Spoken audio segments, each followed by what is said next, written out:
Looking at Chris was like looking through a slanted doorway to a place where Carrie White crouched with hands over her head.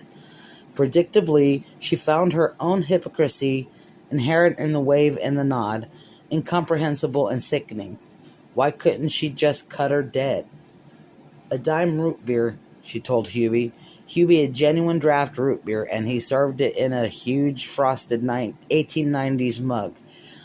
She had been looking forward to tipping a long one while she read a paper novel and waited for Tommy, in spite of the havoc the root beers raised with her complexion.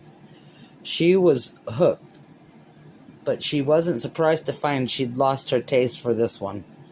"How's your heart, Hubie?" she asked. "You kids," Hubie said, scraping the head off Sue's root beer with a table knife and filling the mug the rest of the way. "Don't you understand nothing? I plugged in my electric razor this morning, and I got 110 volts right through this pacemaker. You kids don't know what that's like, am I right?" "I guess not." "No, Christ Jesus forbid you should ever have to find out. How long can my old ticker take it?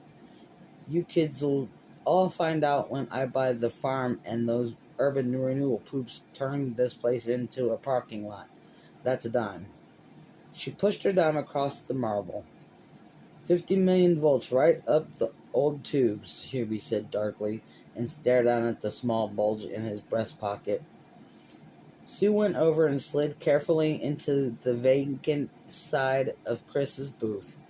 She was looking exceptionally pretty, her black hair held back by a shamrock green band and a tight basque blouse that accentuated her firm, upthrust breasts. "How are you, Chris?" "Bitchin' good," Chris said, a little too blithely. "You heard the latest? I'm out of the prom. I bet that cocksucker Grail loses his job, though." Sue had heard the latest, along with everyone at Ewan. "Daddy's suing them," Chris went on, over her shoulder. "Billy, come over here and say hi to Sue." He dropped his magazine and sauntered over, thumbs hooked into his side-hitched garrison belt, fingers dangling limply toward the stuffed crotch of his pegged Levi's. Sue felt a wave of unreality surge over her and fought an urge to put her hands to her face and giggle madly. "Hi, Suze," Billy said.